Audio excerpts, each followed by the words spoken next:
I'm joined by TalkTV's international editor Isabel, TalkTV presenter Richard Tice, and campaigner and leader of the True and Fair Party, Gina Miller. Well, welcome to all of you. A superstar pack, if ever there was one.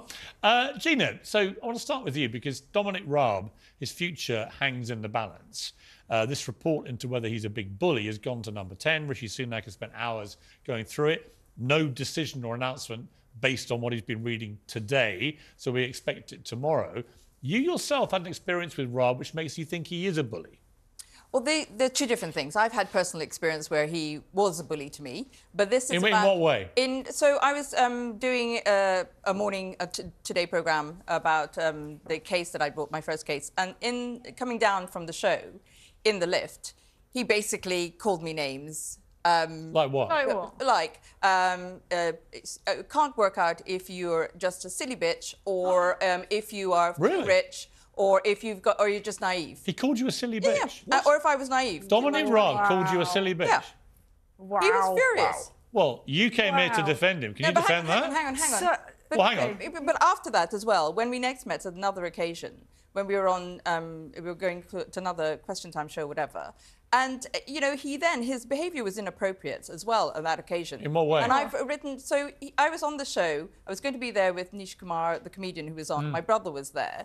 And Raab sort of went up to my brother, who looks nothing like Nish, and said to him, oh, we're on together, and totally ignored me and said, we're on the show together this evening. And my brother said, no, I'm not. You know, we don't look all the same. And Raab sort of looked really embarrassed. And Nish Kumar came out and he said, well, why didn't you say hello to Gina Miller? You're on the show. She's on the panel with us tonight. And he just looked at me and walked off. And it was just a bizarre way of behaving. I mean, that's sort of weird, inappropriate. The first thing you said, if Dominic Raab, who's Deputy Prime Minister, called you a silly... Well, he wasn't then, obviously. No, but he is now. He wasn't. He is now. But what I was going to say is it's different. Is this behaviour that's going on? This report is about him being a boss across not one but 3 government departments. Yeah, but if that's the way he spoke to a high-profile woman at the time, privately, when he doesn't think people are watching. Well, the thing is, I think it's because he saw me as being lesser than himself. Yeah, I think that's what. Okay, let me bring in Isabel because I think you came here to be defensive of him. But when you hear that as a woman, what do you think? it's not even as a woman. I'm just actually shocked. Yeah. So, I mean, I've known Dominic Raab since 2010, since he first came in as a backbench, newly elected Tory MP.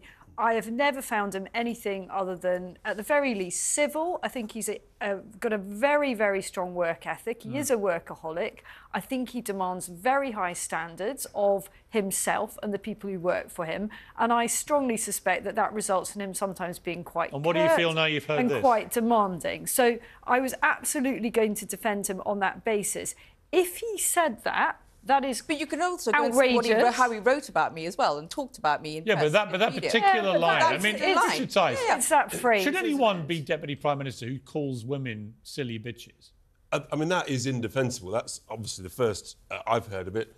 Truly shocking. And one would like to say, frankly, no. I mean, that's just an extraordinary way to carry on with anybody. And what it makes me think, you know, I've always looked at Raab and just thought he always looks permanently angry and has one of those mean faces. That's not enough to judge him or convict him. But I've always, none of it surprises me. I mean, he looks cheerful there, in a creepy kind of Hannibal Lecter way. But what Gina's just told me, I can quite believe that. No, it's because my instinct about him is he is like that. I can't believe anybody can behave like that. It's because he didn't get it. He was angry. He was. Yeah, but it doesn't matter. It doesn't matter, Gina. What it shows me is he's perfectly capable of doing that to you. But this he's is what capable of any of these things. Why didn't you say anything about it at the time? I mean, that is quite a big story. No, because I was being battled. No, I was being attacked from just about everywhere for the case. The last thing I wanted to do was bring more attention onto myself. And at the time, I was so stunned when the doors opened and it came out the lift. I actually couldn't believe somebody had actually just spoken to me. This was at the BBC? Yeah, I was coming down in the lift after the Today programme. What did you say to him?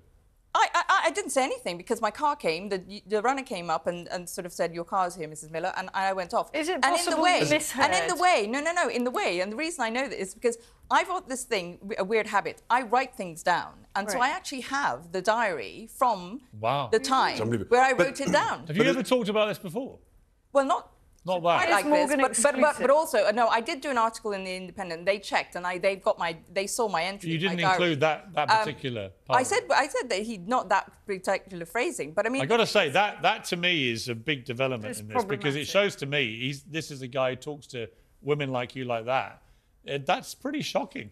I mean, I want ministers to be demanding of civil servants to get performance, so they're held to account and they deliver for taxpayers who pay their salaries. But we do not want ministers behaving like that, frankly, with anybody. But what I'm saying is, this is somebody who, which plays into what Piers is saying, is about this is somebody who, when it's juniors or maybe some people he doesn't see as being on the same level as himself, has a sustained pattern of behaviour. It says to me, which it's is just a nasty bullying. piece of work and a bully. Which is bullying. It's bullying. And so therefore it makes me think that, I mean, let's see what the report says, but there's so many people have come up with similar stories. It's like eventually, you know, can he really be an innocent guy when we just said that? Well, I think Sunak's got a real problem, because the thing is, if he says no, Raab stays, there's a whole load of civil servants who are saying that they're going to walk, and they could bring individual cases against Raab. So this is not over by a long way. I think we should obviously see how it all goes, but then maybe reconvene afterwards, maybe next week, because it's going to be a big story. Yeah. We've actually run out of time, but this was such an enthralling development.